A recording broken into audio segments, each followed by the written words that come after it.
Hello, hello. Today is 62, and the word is interpretation. All that we experience is subjective. There is no sensation without interpretation.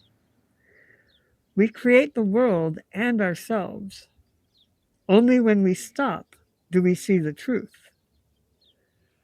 The world exists, but we cannot truly be one with it in our normal modes of consciousness. Our minds know the world by constructing conclusions from the data of our senses. All that we know is filtered and interpreted. Therefore, there is no such thing as objectivity or direct knowledge of the world. Everything is relative because we are each condemned to our particular vantage points. As long as we all have different perspectives, as long as perception relies on our senses, then there cannot be an absolute truth.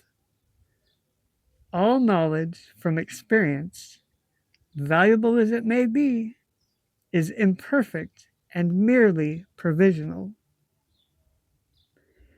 Inner truth is only glimpsed by disconnecting the mechanism of interpretation. If we can withdraw the activities of the senses and isolate that part of the mind responsible for filtering sensory input, then we can temporarily shut off the ongoing process of interaction with the outside world. We will then be in a neutral place that is wholly turned inward.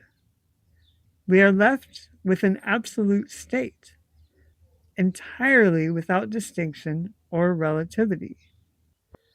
This is called nothingness, and it is the truth underlying all things.